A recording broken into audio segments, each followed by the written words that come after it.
in the news for spooky October 31st, 2025. I am Brett Burney from appsandlaw.com.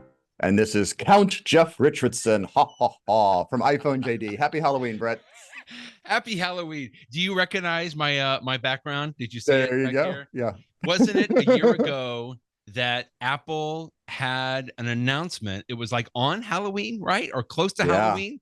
And it was so kooky and spooky at the same time, but like they leaned into it all the way. I remember like it was at nighttime and they were filming it all. Absolutely. They filmed it all on an iPhone, which I think was pretty awesome. But I had to get a screen grab of that because it came complete with the spooky clouds and everything. And then you got into the idea of the holiday today. You had your own little in the news little thumbnail, Jeff. I've never seen you do this. This is great. So I've never done it before, and let's talk about this for 10 seconds. Okay. So I pulled up our logo, and I'm like, because it's Halloween today, I'm going to do this. And so I got into Photoshop, and I started to change the yellow to orange and change the everything to black. And I did it, and I'm like, I'm just not that good at Photoshop. This is going to take me forever.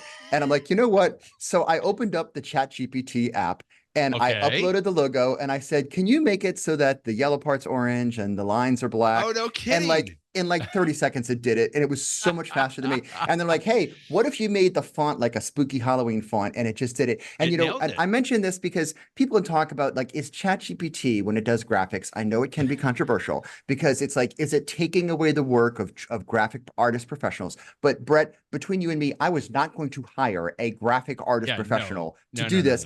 And I myself, whip it up.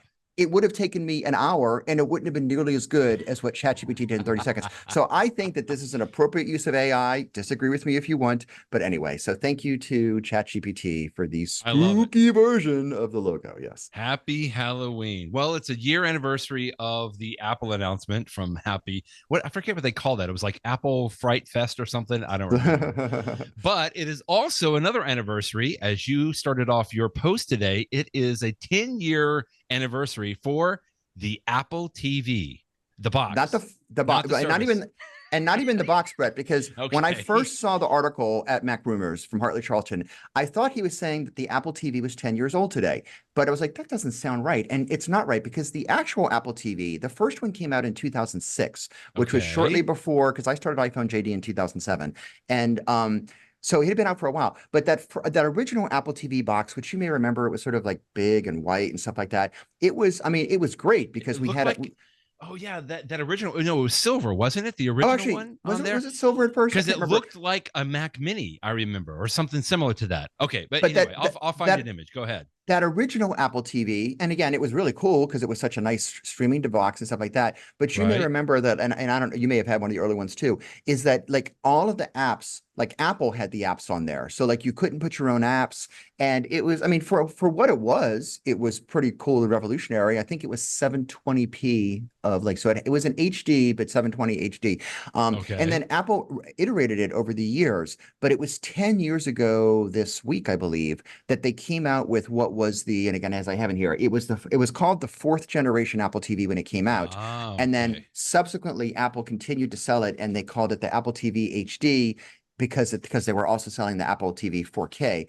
And so, but that was a big deal because 10 years ago, it was when they allowed you to have an app store, so you could start to download third-party apps for the Apple TV, which, in one way was never as big a deal as I thought it might be, because like you can download games and apps. I mean, it's certainly not like the iPhone App Store where there's a bajillion apps. But on the other hand, it is very nice that you can download apps for whatever you want to have. I'll show you now. You're showing the first Apple TV. Is that so? It is silver. Yeah. And it says on Apple's site itself, the year that it was introduced was 2007.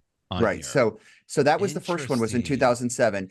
And then, but 10 years ago, first of all, they had the App Store. And then what was the other thing that I said? Second of all, they had the it was the first model with the Siri remote, which was that the idea that you can talk to your remote and talk to the television. Gotcha. So anyway, so that was a very big step forward in the Apple TV. And as I mentioned today, whenever they update the Apple TV hardware, part of me hopes that there's even more, whether it's the hardware update or the software updates, because it feels like they don't change it that much. And yet as we've discussed before, whenever I read these reviews of the alternatives to Apple TV boxes that are out there, like what Yeah. Roku Yeah. makes and what Google makes, everybody says that really the Apple TV one is really good. There are some things it doesn't have. Like one thing the Apple TV still doesn't support are these things called fast channels, which is free ad-supported television. And it's the idea that you have like a stream. Like I know they have a fast channel for, pick a show. I don't even know, Gilligan's Island. And, all they do is show free episodes of Gilligan's Island, but they have commercials. There are other boxes out there that will support these, and it'll almost be like a guide that you'll go to, and you'll just watch the Gilligan's Island channel. You'll watch the whatever channel. Right. And Right. Apple doesn't support that yet. I really think that they probably should, because they have so many of those that are out there, or the Seinfeld channel or something like that. But so even though I do wish Apple did more with the Apple TV, the flip side of it is it's nice. It doesn't bombard you with ads like the Amazon products do. Right. It works well. I mean, in fact, it works so well. There's this rumor that we were going to get a new Apple TV this calendar year, and we're now so close to the holiday. I mean, I guess it's still possible, but I don't know. We're sort of running out of time for the holidays. But if they were to update the hardware, I'm not exactly sure what they do. Some people say maybe put a camera in it for FaceTime, but like the hardware, I mean, my Apple TV is more than fast enough. Do you ever feel like yours is too slow or anything? No, not at all. I love it. So, it really works. So anyway, happy birthday to. Yeah, let me get this straight, because I think I walked all over this. The original Apple TV, this was in 2007, was when the original TV, and I like this because Apple links to the setup guide. Look at the back of this thing. Oh yeah, with all I do remember that with the white and red for audio and stuff. Yes. Yeah. Look, they are, but it did have an HDMI, and of course today it only has an HDMI in there. I thought that was good. Okay, so that was 2007, and so what Hartley Charlton is talking about is in 2015, 10 years ago, is when this new vision was introduced by Tim Cook, right? And this idea that we were going to have something different. And you wrote a whole review about this in November 2nd, 2015, of the Apple TV, which is the 4th generation, as you said. Okay, I just wanted to make sure I got everything correct. Yep, you got it. Because there was a lot going on apparently at that point. But that's really interesting. I like that. Well, maybe what they could do with the Apple TV is just turn it into an Apple Vision, an Apple Vision Pro. Oh my goodness, you had several links today. We'll do an In the Vision segment right now, just simply because there are several things here that look amazing. This was apparently the first week or the first few days that reviewers had their hands on with the new M5 Vision Pro. And I don't know, this is also Hartley Charlton talking about their special event that Apple hosted for several folks. I didn't even know this was going on, but you had to be a developer, but they had several folks apparently at the campus, and they were taking them through all kinds of interesting little things happening there, and then there were several reviews coming out of this. Pretty exciting this week for the Apple Vision Pro. Yeah, it's nice that, the Apple Vision Pro doesn't get a lot of attention. And because of the new hardware that was recently released, the M5, and also the new band over your head, which, by the way, I ordered one of those. It's literally shipping to me right now. UPS has mine. I think I get it on Monday. So I look forward to trying that out. But it's the thing of all these stories, what interested me the most was this event that they had. So the event, it was not a few days ago, it was last week, but I was just starting to see all the reports of it.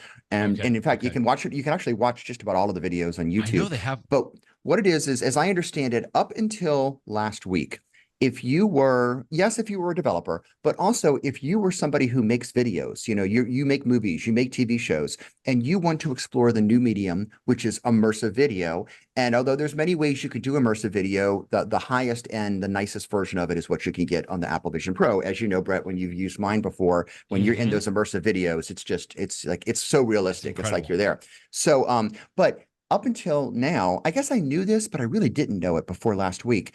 For anyone that wanted to make a movie that was immersive, what you would have to go through was ridiculous. Because first of all, the cameras didn't really exist. You would be patching together like other cameras and making it work. But like there weren't that many cameras in the world that could really do it, which makes me amazed that there were any third parties that have had videos that work with Apple Immersive Video. And then even if you could find a camera that could do the 3D video, the software for it was just all beta, like ridiculous. Yeah. It was ridiculous. And so what's changed now is, although a lot of that software is still in beta, it's far enough along that like you could use it as a regular movie maker. And then second of all, as we've talked about before, Blackmagic has now their Cine camera, which are incredibly expensive, like $30,000, and there's not that many of them, and they're making them a lot, like there's a lot more demand than there is supply, but they're starting to be available. So the software tools are out there. And so even though the Apple Vision Pro has been out since early last year, we're at the, early 2024, it came out. We're at the end of 2025, and we are just now getting to the point where it's becoming a little bit easier to make a movie in immersive video, which a lot of people want to do because, first of all, if you make movies, you always want to be using the cool technology. I mean, like James Cameron was, doing the Titanic and, IMAX, and for all these the people that do all these, pushing the envelope on what you could do, and certain directors would be, having parts of their films would be in IMAX or 3D. James Cameron's doing 3D.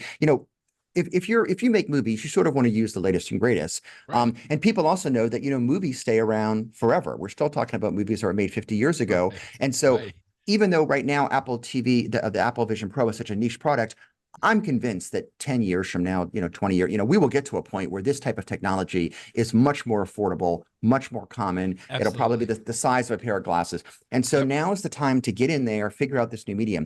And so back to Apple's event. So before last week, Apple had really just been, working with filmmakers one-on-one, but they had so much interest from people that they're like, we're going to have this event on our campus. So come to our campus. Yes, if you're making the tools, like the software, you can come talk to us. But also if you're making movies. And as I was watching the YouTube videos, Brett, it was really interesting because they're talking about Apple has been making a number of these immersive videos. You've seen some of them yourself.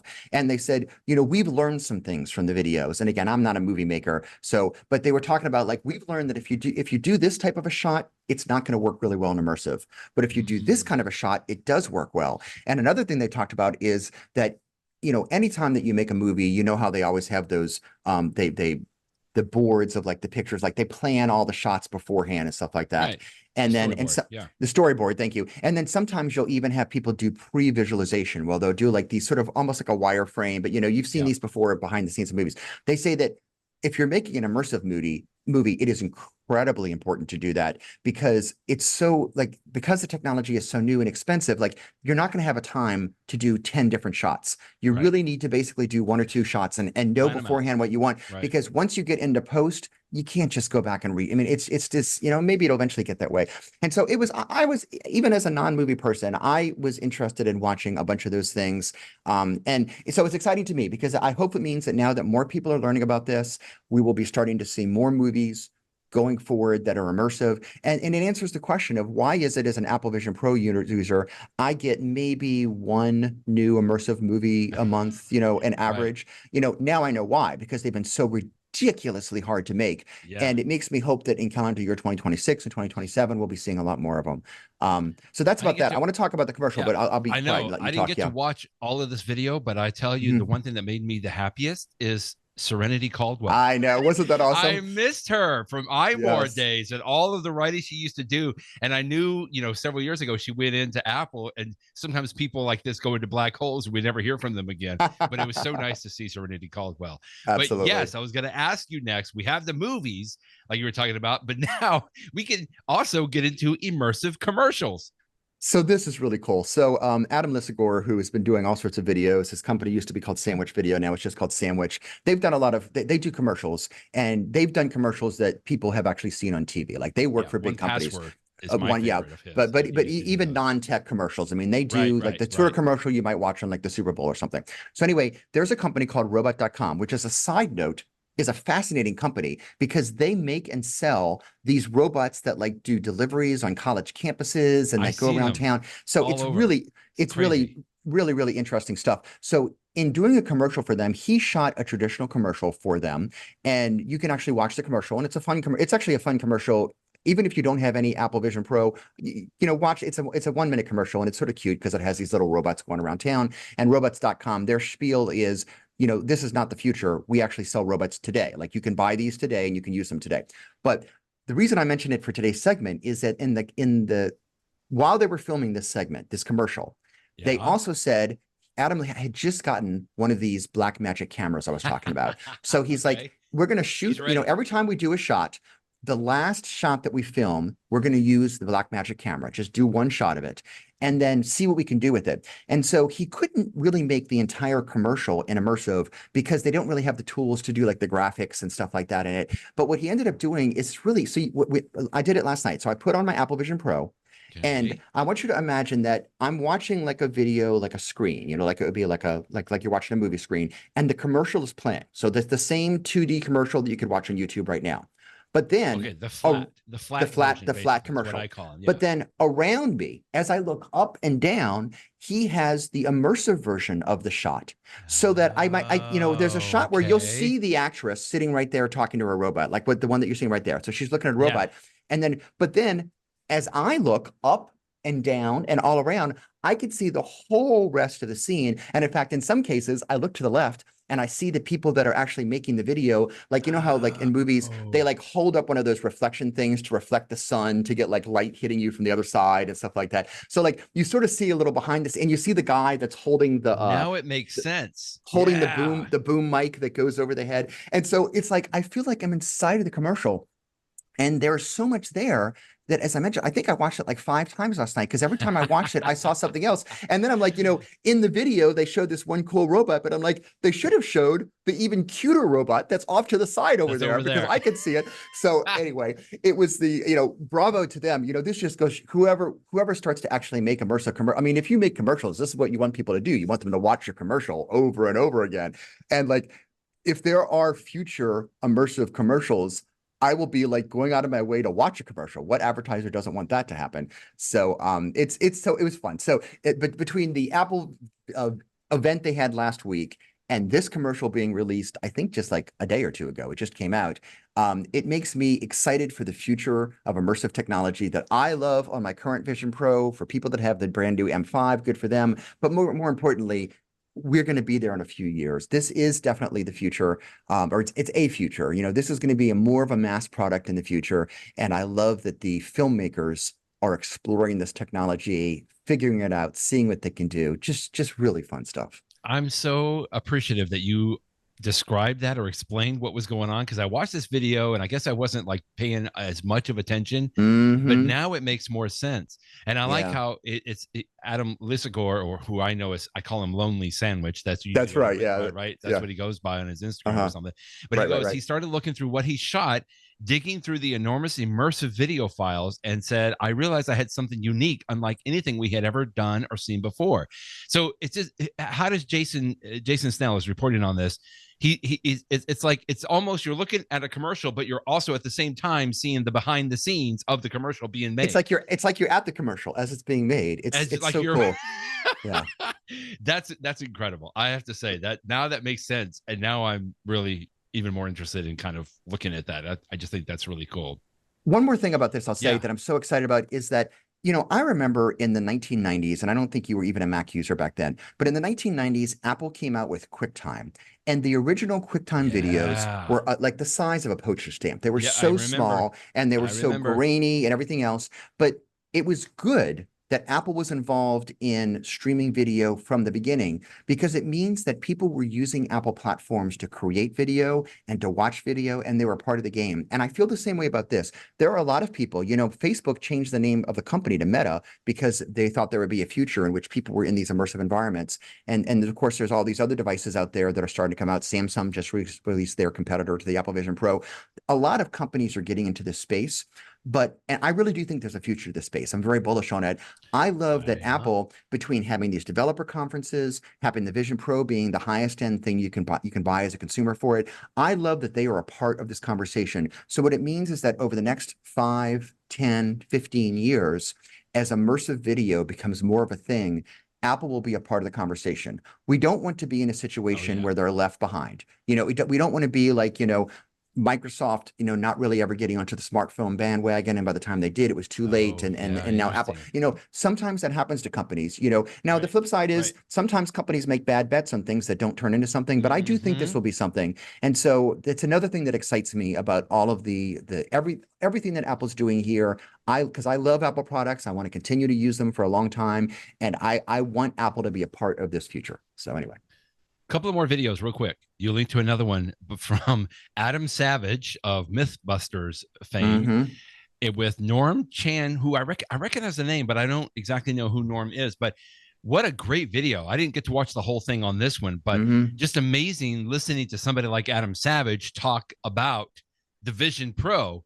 Yeah. And similarly, I mean, I kind of heard some echoes of you talking about it, Jeff, because he was just so enthralled with the Yeah. way, specifically, I remember watching the sections about when they were having conversations with the personas, the digital personas, which is the next video. But talk about this one real quick first. Yeah, I mean, Adam Savage is such a fantastic personality, right? He's just such a pro, and he's also a big enthusiast. And so when he talks about the Vision Pro, I mean, he just explains in such a fantastic, so much better than I could about what's nice about it, and what's new about the M5. But yeah, I mean, if you're at all curious about it, and again, not that I'm going to get an M5, I'm perfectly happy with my M2, but it was fun just to hear his take on it and what's changed and how it works. And then again, half of the video doesn't even talk about the M5 specifically. It's just the Vision Pro itself and why he enjoys using it and stuff like that. So just really, really cool stuff. So I enjoyed it. Nice video.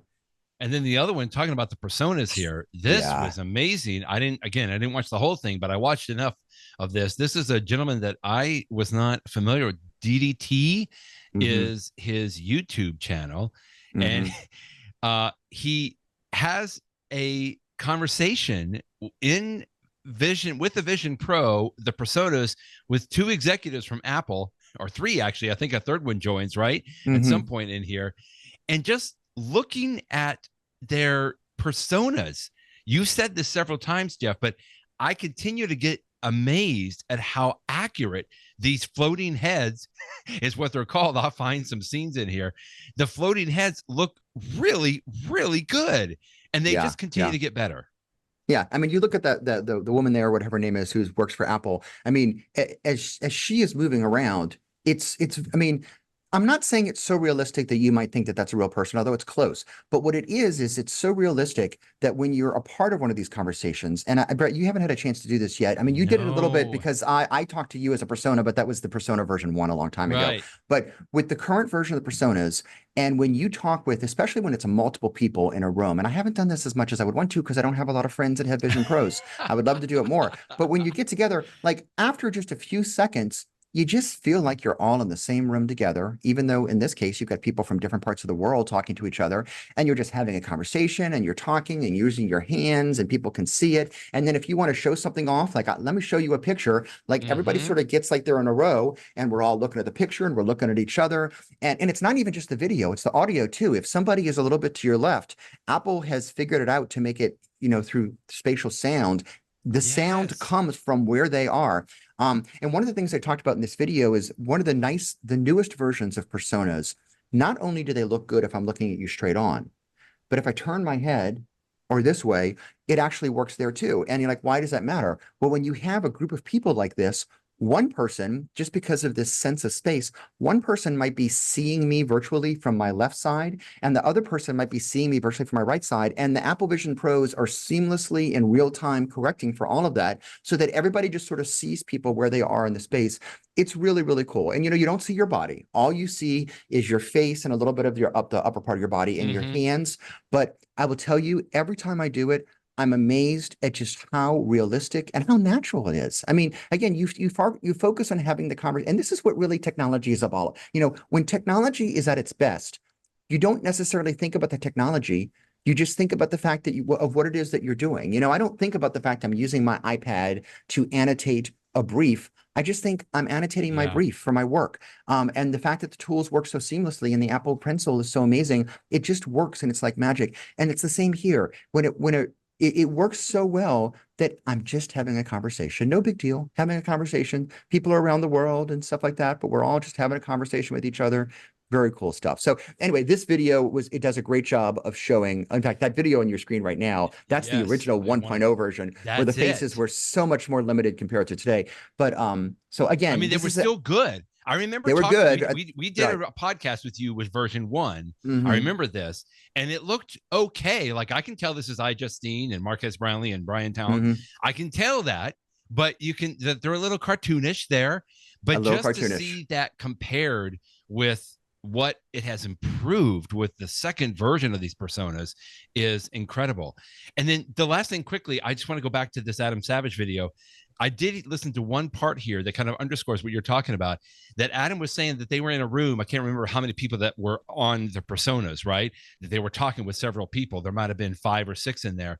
But Adam said he was able to basically turn to his left and have like a side conversation with the person that was, quote, on his left, even though it was a floating head persona, while everybody else, it's similar to like if we were in a conference, you and I would say something to each other while the conference is going on and somebody else is talking. And when he said that, he even got like pimples. He was getting, goosebumps even talking about it, because it was just so amazing to him. And that blew my mind too, Jeff. So it's just to underscore some of the things you were saying. Not only can you just hear kind of in the idea that it's in the geospace here, but the fact that he could have like a side conversation, that makes it so much more realistic than I think most of us, including me, cannot even comprehend still quite yet. Very cool stuff. Let's go to the Apple Watch then. This is good. We could keep talking about the Vision Pro, and a lot of people know that we talk about that quite a bit. But let's go with other things that maybe most people already do have. Although I feel like now, I think I told you earlier before we started recording, I feel like I need to get a Vision Pro now after watching these videos, Jeff. And we need to do all of our In the News podcasts from here on out as personas, floating personas. Okay. watchOS 26 upgrades. I think we've mentioned this, but this is a good story you linked to from Ryan Christoffel at 9 to 5 Mac, that there are some additional watch face improvements for specifically the photos. What do they call this? The photos watch face, right? Is what they were on. In other words, just some nice improvements in here. Although I got to be honest with you, I was looking around here knowing that, hey, I haven't tried out some of the new watch faces even for the Apple Watch Ultra. And I have a couple of these photos watch faces, but I don't use them very much. But I'm glad to know there's a couple of improvements here. I don't traditionally use the photos watch face, but every once in a while, and if I'm in for a change, I will use it for like a week or something like that, and then switch back to my normal watch face, because I prefer to have information dense watch faces that can show me the time and the weather and the seconds and everything else. But it is fun. And I will tell you, every time I go back to the photos watch face, I'm actually amazed by how nice it is. A couple years ago, Apple made the feature that because it's sort of 3D, like the time can be a little behind the face. If you're watching the video right now, you can see an example of that. As he points out in this article, the photo, Apple does not come out with new watch faces as frequently as I wish they would. But the photos watch face is one that they do regularly update. And so like the latest update with Vision OS 26 is that, first of all, it has that liquid glass interface, but that actually makes sense for the photos watch face because, as you know, liquid glass is sort of see-through, right? So if you have the time and if you have the numbers that are sort of see-through, it means that you're seeing underneath to the picture, and that also works well on the iPhone as well on your lock screen. So it makes particularly good sense to have a liquid glass theme for the Apple Watch watch face. And then the other one, it's sort of a minor change, but it's just like when you tell the watch face what pictures to show, because it can go through a couple pictures. Of course, you can send it to a specific album, but you could also use what Apple calls the featured photo option, which is where, and we've had this on the iPhone and the iPad, where Apple will just pick photos that it wants to feature that it thinks are going to look good, which is nice because you get the serendipity of seeing a photo I haven't seen in a long time. So it's nice that we have new features, but I thought this is also a good opportunity to remind, frankly, myself and everybody else that the photos watch face for the Apple Watch, it's a nice watch face, and it's something fun to look at. Your photos look good. Of course, you can use your loved ones, put them on there, your pets, or even just like places you've been. And it makes it that every time you look down at your watch, you see something interesting. So it's I'm glad that we have the photos watch face. I'm glad that Apple continues to improve it, and the Vision OS 26 version is the greatest, latest, best version. So interesting. Ryan says in here that Apple revealed that the photos watch face is the most popular among users. I mean, they must. Yeah, isn't that interesting? Yeah. I didn't think it would be, but again, like you said, if you have an Apple Watch and you've used this, you do know, similar to what you just said, Jeff, it is impressive. I mean, it's amazing. You can see that much detail on a photo in such a small screen like that. And I do like to have it, and I'll swipe back and forth, just like you were saying sometimes, and have it. But yeah, the photos watch face, most popular. Interesting. If you have an iPhone in London, you might want to grip it a little bit tighter. I thought this was a fascinating story. London became a global hub for phone theft. Now, I guess it can be any phone, but most of the time, I think most people know you can get the most dollar. I'm not going to say top dollar. That doesn't sound right. You can probably get the most dollar by selling stolen iPhones on the black or gray market. I love this line from the New York Times article. They say, the scale of crime has gone beyond the pickpocketing familiar to London since before Charles Dickens's Oliver Twist made it famous. Increasingly, braven thieves masked on e-bikes have become adept at snatching phones. I thought that was funny to be going back to Charles Wow. Dickens.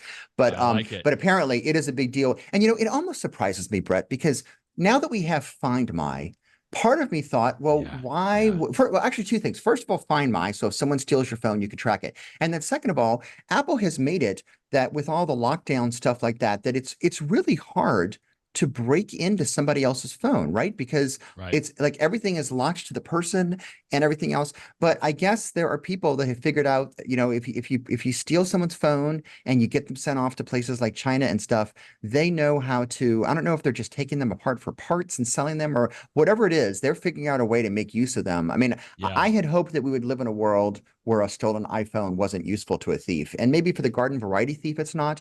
But when you become like a Yeah. real, this is like a conspiracy. This is like, an enterprise. I mean, what was it? One person, this woman that they said that she tracked her phone to this warehouse near the London airport, and the Yep. police, when actually arrested it, they were like, how many, some ridiculous number of 40,000 phones that they found in there. I mean, this is big business. This is not an individual person stealing a phone. It may start that A way, lot. but this is a Yeah. big enterprise, a criminal enterprise. And it's particularly bad in London, they say. So it's just fascinating to me that iPhone theft can be such a big deal. And they even had some statistics here. I think they said that like it's the number, I think I may have quoted this in an article, like what is it, like the number one thing stolen in yeah, I didn't put this in the article. Oh yeah, 70% of the items stolen in London are smartphones. Oh Yeah. my goodness. Crazy. 70% are smartphones, and most of those are iPhones. That's a problem. So be careful if you're in London, with your phone out. Goodness. At the end, similar to what you were just saying at the end there, it's like the thieves are using e-bikes which can go up on a sidewalk. And so if they see somebody with their phone out and you're just holding it, maybe taking a picture or whatever, those e-bikes can just zip them right up the sidewalk. They grab your phone.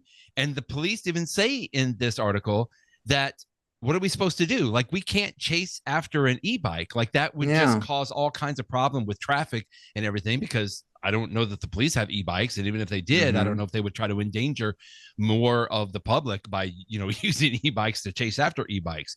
But they even say down at the bottom here, like, just how would you say? He goes, you wouldn't count your money on the street. One of the professors we're talking about here, but when the iPhone is worth £1,000, it's like pulling out £1,000 out of your wallet and looking at it as you walk. Yeah. And Yeah. so I'm like, okay, I'm going to file that away. Basically you can do that anywhere. I remember there were stories several years ago that that the New York Police Department called it apple picking because a lot of this would happen on the sidewalks of New York. And I'm not exactly sure what happened. There's some information in here in the story in London that somehow that it's a little bit easier once they do have the phones. Apparently you can thwart the Find My by simply wrapping a phone in aluminum foil as soon as you get it. Just it's almost like what they call the Faraday cage, right? So that it doesn't get some of the signals in there. And they haven't even have a picture of that here. But anyway, just a fascinating story. And frankly, I got to be honest, and maybe I'm oversimplifying it here, and I certainly don't want to do that so much, but just be careful. Like, just be aware. Like, don't hold your phone out and, walk around with it, especially in a tourist area, that kind of a thing. I know everybody wants to take pictures, but, just be aware of what's around you, that kind of a thing.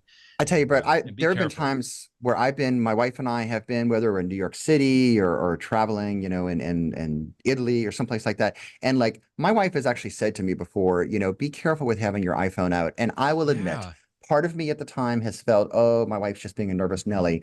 But then I look at stories like this and I'm like, okay, well, she's as is often the case, my wife is smarter than I'm giving her credit for it, because it really is an issue. And so I'm glad, yeah, like you say, I'm glad that I read this article, because the next time, especially if I'm in a big city, although I live in New Orleans, it's not the tiny city, you know, it's just something to be aware of is, you know, you're concentrating on taking your pictures and looking at map directions or whatever else.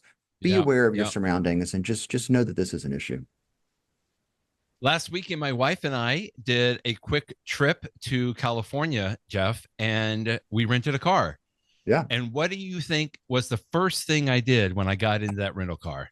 You got the CarPlay running. I connected my iPhone to the CarPlay. I would not have rented a car if I was not able to use CarPlay, because I used it for everything, which is why I was so interested in the story that you linked to today about GM, General Motors, which I think I had seen something about this story before, that they were not going to support CarPlay in their vehicles. And I think they were going to try to give their own version of CarPlay or something on there. And this is I forget what this first story that Joe Rosensteel here is talking about his blog, Unauthoritative Pronouncements, which is a great title for a blog. But he's talking about it in here. It's like, why would you do that? And then you followed up with a link to John Gruber from Darien Fireball. And it's like, I'm not going to rent a car unless it has access to CarPlay. And I completely agree with that. Yeah. You know, there are some car manufacturers that have never had CarPlay, you know, Tesla, for example, and Rivian and stuff.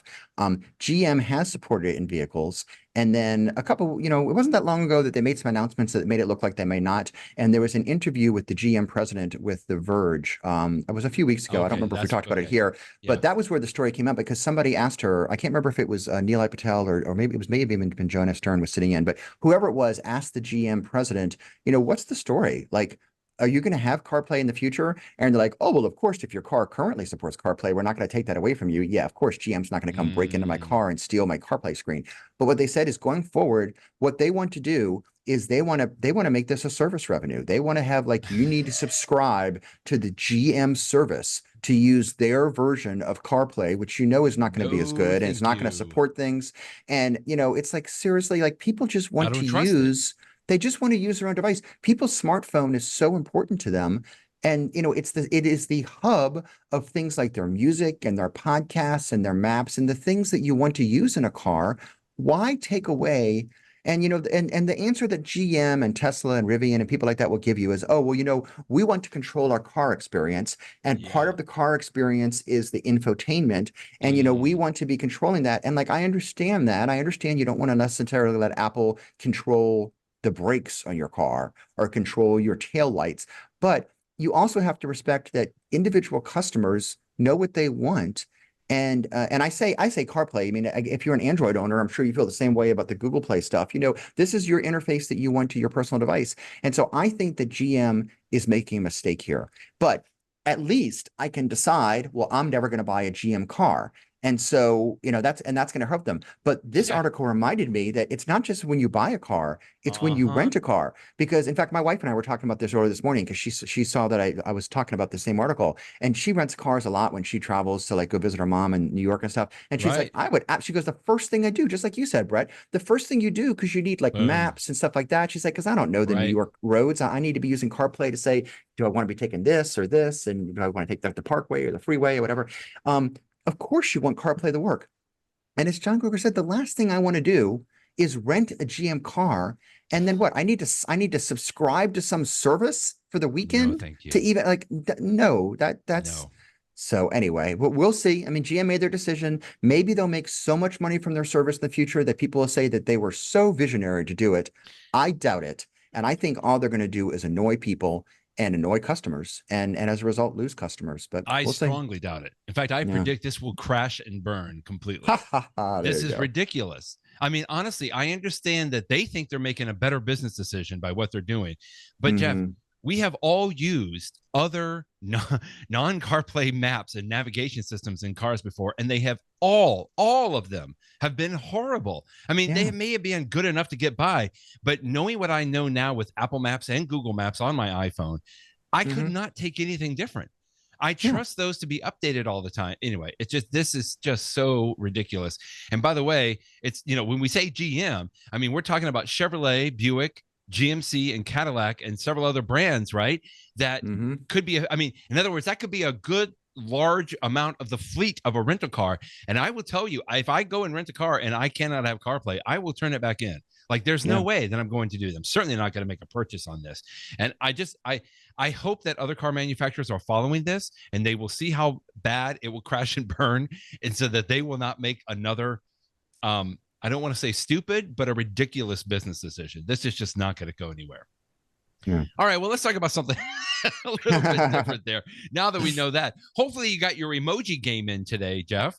I remember talking about this when it just launched, maybe just a few months ago, right? Yeah. But you know, we've talked about Wordle. We talked about that. I like the mini crosswords just because it's what I can handle. I can't really do the large crosswords on there, and I like doing it in the Apple News, even though I know the New York Times has those as well. But a few months ago, Apple released what do they call this? I mean, I think it's called the emoji game, but I think that's actually, it's called Emoji Game. Very creative title there. Game. Yeah, Emoji Game, yes. Come on, Apple, you could do better than that. But apparently, this is something that a lot of people like. This is a good article from Michael Simon at Macworld.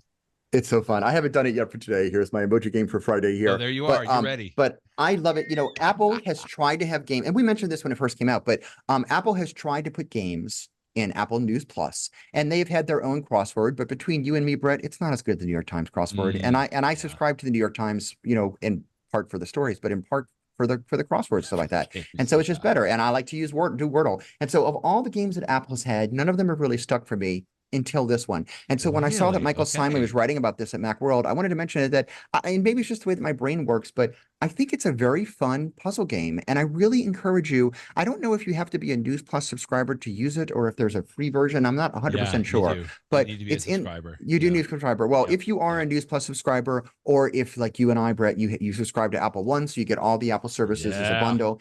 It's a fun game because you look at the words, and you're like, what is this? I don't know what the clue is. And I look at the pictures, and I always think, this is the one that's going to stump me. I'm not going to get it because I'm looking at these pictures and I like don't even understand it. Like there's one right now, there's like a bow and arrow and a picture of a deer. I'm like, I don't even know what that means. But I will tell you that hunting as I sit there and go through it, it always happens. And it's usually pretty quick. It's usually within like 45 seconds. I'll suddenly be like, oh, I see what they're doing here. And then once I get one, then I get the next one and the next one. And it's a fun game, and it doesn't take me long. There have been a few times where I've put it to the side and come back to it later in the day. But oftentimes I can do the whole thing and about it. And it's a fun minute. It reminds me of Wordle. Wordle doesn't take me very long to do. It's a quick game, but it's fun. And I like doing it every day. And I just have whoever came up with this idea, if it was someone in-house at Apple, or maybe it was some third party that Apple, I don't know how the emoji game came about, but I say, bravo to you, Apple. This is a fun game that I enjoy. So I would like to evangelize the game. And if you haven't played it yet, but you have access to it, I encourage you to check it out because I personally think it's a lot of fun. I remember playing it like the first day it came out, because I mean, you and I talked about it that first week, and then I just never picked it up again. But you've convinced me. I'm going to do that. It's fun. We've talked about how Apple has allowed some states that have jumped on this to have driver's license in the Apple Wallet. Well, now, hopefully, I've been seeing rumors about this now for a while.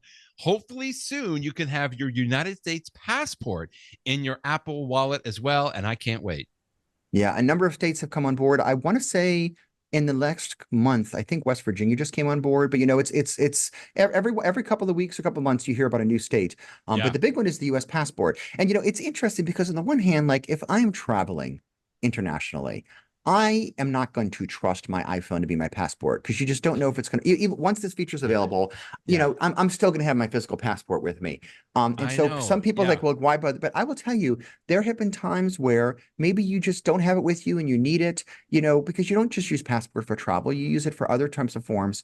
And there have been times, I mean, I'll tell you that as someone who has a digital driver's license, normally I have my wallet with me, right? But every once in a blue moon, I may jump in my car just to drive somewhere to the store, and I realize, oh my goodness, I forgot my wallet. And yet in the old days, what would I do? I'd turn around and go back home. But nowadays, I'm like, well, you know, I'm going to the grocery store. I'm going to be able to pay with my Apple Watch, and I have my driver's license on my phone, so gosh forbid I get pulled over or something like that. I actually have everything I need, and it's nice. And so I feel like this might be Uh-huh. useful for the same reason. Plus, there also might be times where it's just more convenient for you to use your iPhone. So I'm glad that Apple has continued to push these wallet things, and the passports can be the next one. If I remember correctly, I think I have these details right. I think support for the feature came out in iOS 26, but it's not turned on yet because it's not working. And this Right. report, yeah, this is somebody saying from Apple saying that they think later this year. So in calendar year Coming later this year. 2025, Yeah. we should have this access turned on. So that'll be interesting. I love it. I love it. So Ohio was several months ago, maybe almost a year ago, was one of the states that allowed you to have your driver's license in the Apple Wallet. I think Louisiana, you have to have a separate app We have a right now. separate So, app. It's the right? same Yeah. idea, but it's, yeah. Same idea. But I love it. So here's the thing. In this entire year, Jeff, I have never yet been able to use my Ohio driver's Oh, license no. Huh. in the Apple Wallet because the most place that I'm going to use that, or the thing that comes to mind, and some of it might just be me, is when I'm going through TSA at the Right. airport, right? Right. So I've tried it 3 times, I think, here at my home airport in Cleveland, and every time they kind of just stare at me like, can't do that, can't do that.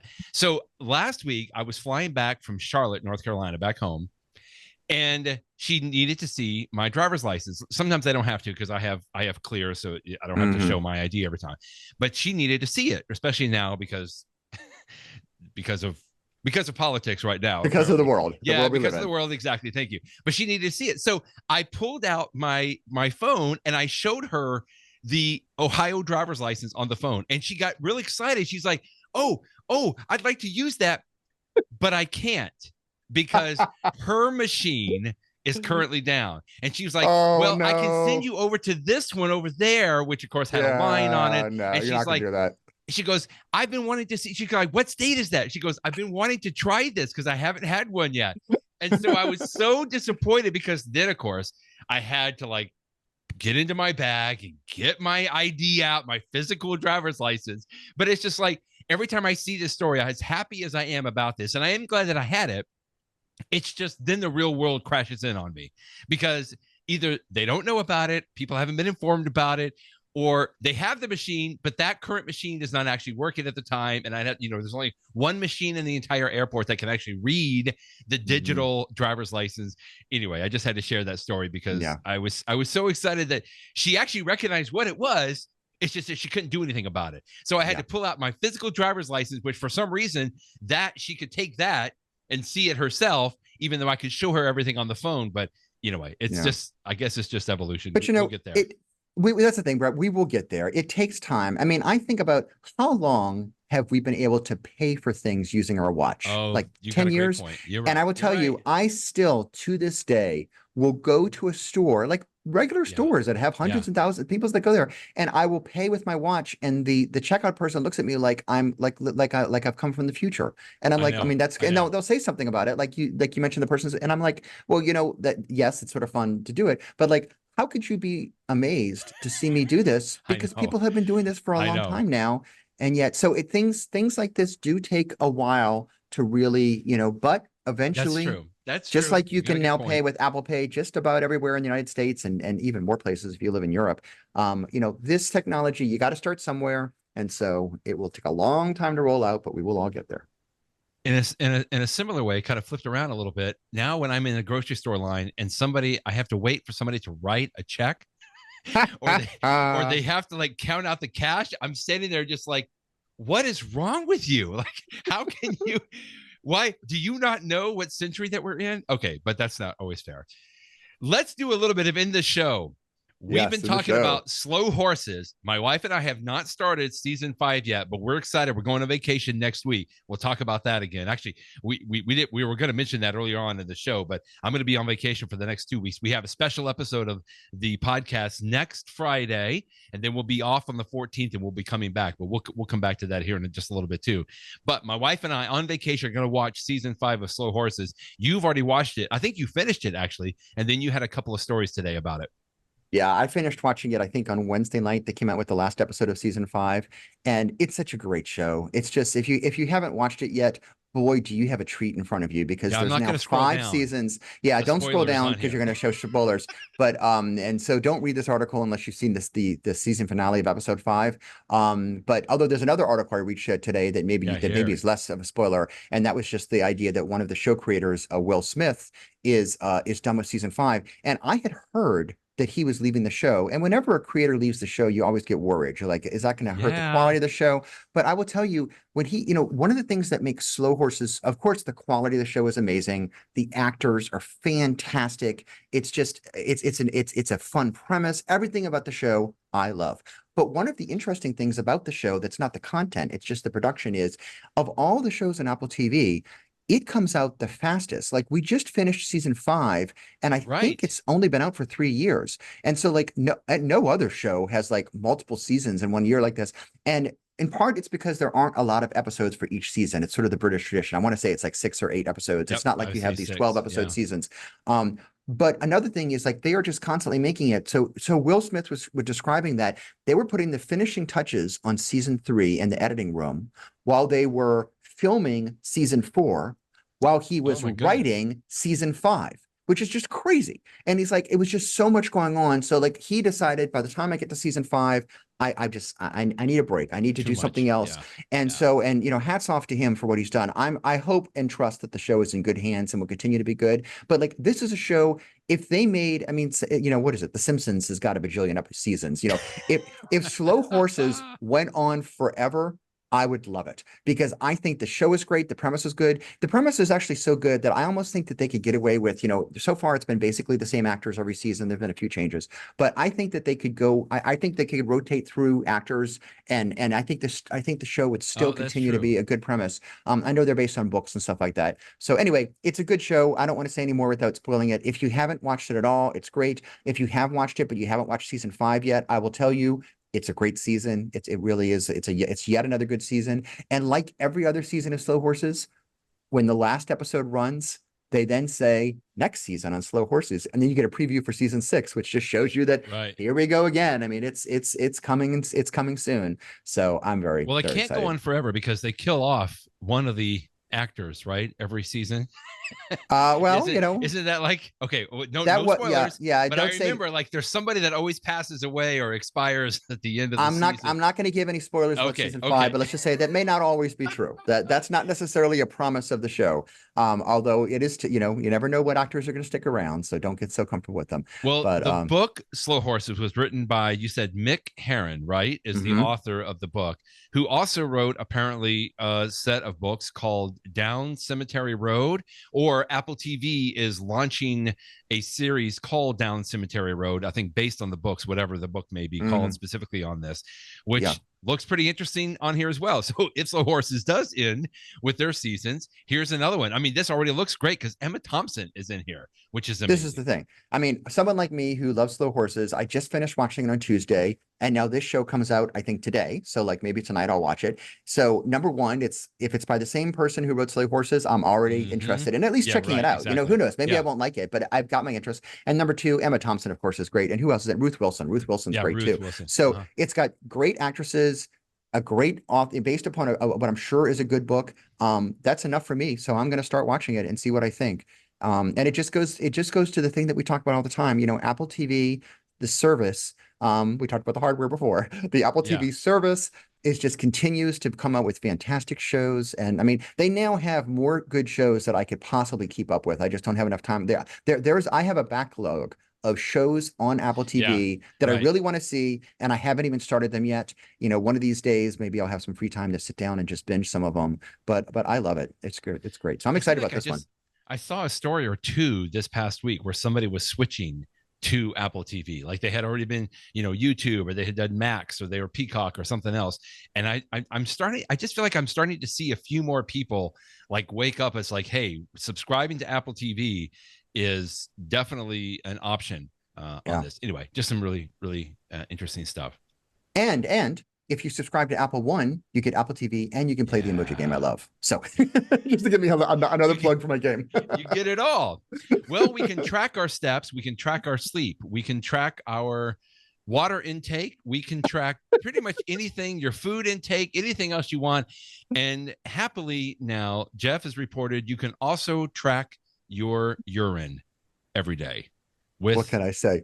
an iPhone app. This is So, pretty down the toilet. I mean, look, so the company that makes this product, Withings, they make other things like the Withings scale is a very popular scale that people use. Right. Very well known. And at CES, which is it used to be called the Consumer Electronics Show, which is in the beginning, it's like in Vegas. I think it's in January every year. So in CES, apparently 2023, I remember reading a report that Withings announced that they were coming out with this device that you put inside of your toilet bowl, and it does readings based upon, not to be gross, but I guess based upon your urine. And like, as I understand it's it, called U-Scan. U-Scan. We all know what the U is. U-Scan, exactly. We know what the U is. It's not umbrella.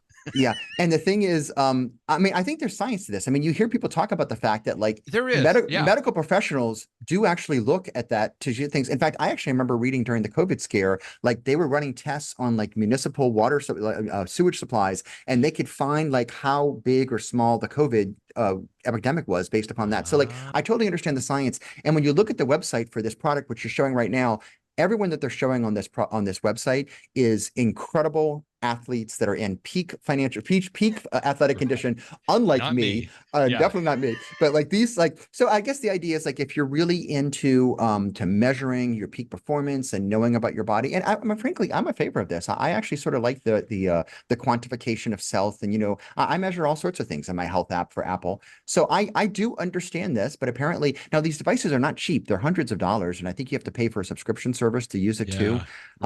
But yeah, they start at $379 and stuff. So, but if you really want to monitor and I didn't go deep enough to see what aspects of your health that they monitor, but whatever it is that they monitor, if you want to get deep into your health monitoring, maybe this is something. Now, what I don't know, Brett, is like, again, not to get too much into details, but like in my house, we have multiple people that might use the same toilet. Do you have to log in before you go to the bathroom? I don't know. I don't know. Hey, telling that we have. Telling SIRI on my phone, hey, you know who, I'm about to go to the bathroom, just so that you know that. But anyway, I didn't think about that part, and I was making fun of it, and I am. But there's a reason why doctors' offices, have you pee in a cup, right? Sure. I mean, it's like, there are things, and you can tell certainly about how hydrated you are or not from your urine and that kind of a thing. But yeah, thanks. Now, I hadn't thought about like. What if different people are using this? How you do? I mean, my wife and I, we don't have a Withings, but we have a Bluetooth enabled scale, right? Oh, you got one, yeah. And so, I think we just have to you have to open the app on the iPhone, and it reads, whoever's on the scale. So because it's my phone, it reads it and understands that. So right. I mean, you said it in your post today. It's like, I know people that use an iPhone when they're in the bathroom anyway. So maybe you're just. I like this. There's two packages. You can get the proactive package, or you can get the intensive package, which I'm not really sure. It looks like there's two things there in the intensive package as opposed to one sensor. Yeah. Okay. Good luck. So somebody get this and report back to us, please. We'll be happy. I would love to hear a report. To do a review. And if you get one, Jeff, I expect a review on iPhone JD as well. But I will not be doing a video review of me using it. I guarantee you that. So thank goodness. In the know. Okay, we talked about Apple TV and the anniversary sort of like the new Apple TV. So I thought we could give a couple of Apple TV tips. Here's one of my favorites. So when I have the remote in hand, and typically my wife allows me to have the remote in my hand, and we might be several levels down, like we'll go to Peacock, and then we'll go into the Office episodes, and then you go into a different episode, and then you go down. So we finish something, and I'm going to go watch YouTube, right?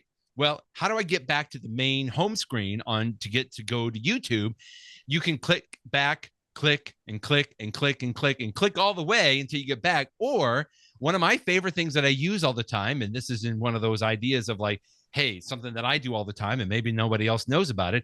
If you press and hold the back button instead of click, click, click, if you press and hold it, it immediately shoots you back to the home screen. Right up to the top. So if you're if you're multiple levels down in different episodes and different things, and you just want to go all the way back to the home screen, Instead of clicking all the way back each time, just press and hold the back button. And that's one of my favorite.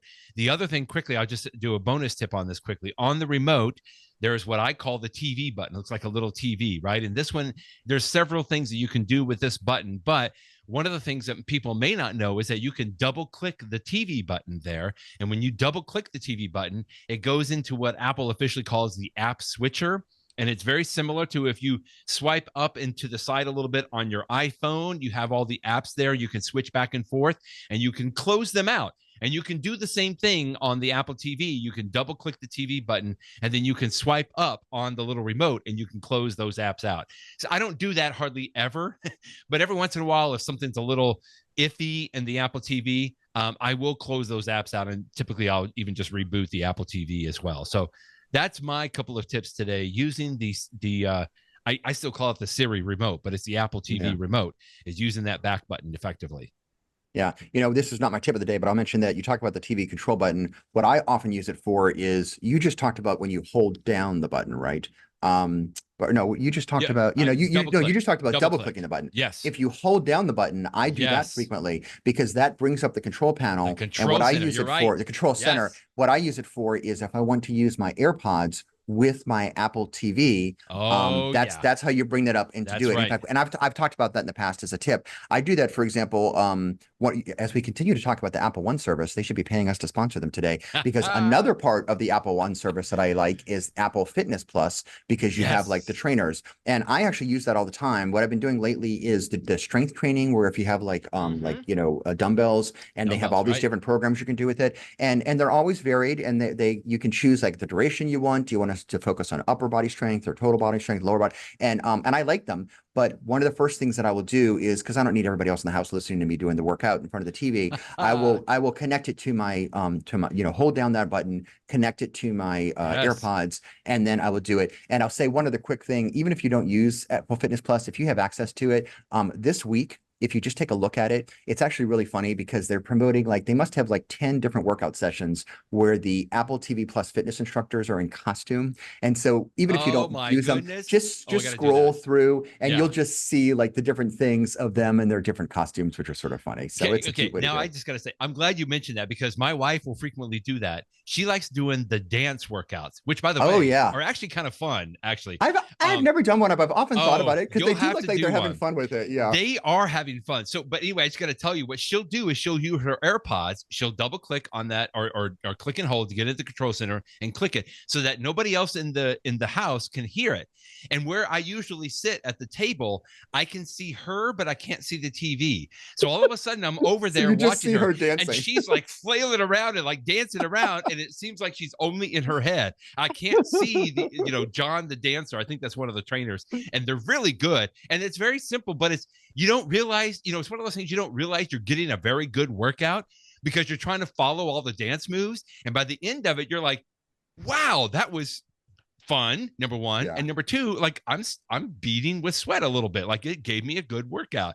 Anyway, but she does that, and it is funny, because she's just over there flailing around and having a great time and huffing and puffing. And I'm like, what is in your head right now? But then I realized she's just doing a dance exercise on Apple Fitness Plus, not sponsored.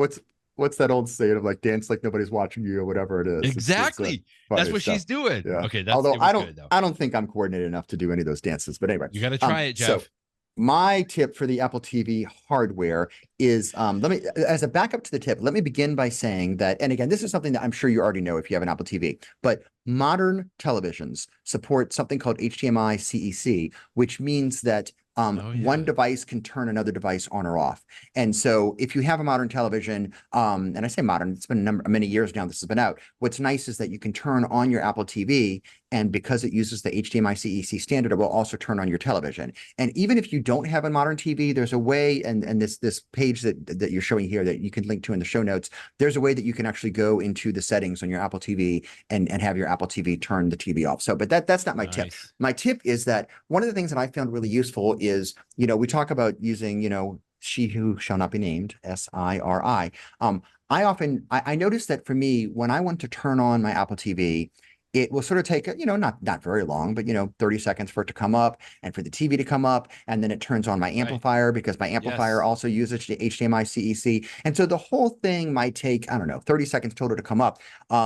What I actually like doing is as I'm walking to the room of my house that has the TV, I will actually, talk to my watch or my phone or my AirPod Mini or whatever, HomePod Mini. HomePod. I would Yep. just say into the air, hey, you know who, turn on the Apple TV. And I like doing it because by the time Oh, I then get into the room, again, just 20 seconds later, everything nice. has already, and I know it sounds silly, like who doesn't have the 30 seconds to wait, but it's just nice Yeah, that but by I the don't like time it. I get in there, Yeah. everything Yeah. is on and ready. And in fact, because the lights in my room are also controlled by HomeKit, because I've got one of the Lutron things on the wall, I can also say, in fact, another alternative I'll sometimes say is, hey, you know who, turn on my TV room. Because when I say that, it turns on all the devices in the room, which means the lights Nice. come on if it's Yeah. dark, like at night, and the Apple TV comes on. And the Apple TV triggers my TV and triggers my amplifiers. And so the And next it's thing is by ready the to time I go. walk in there,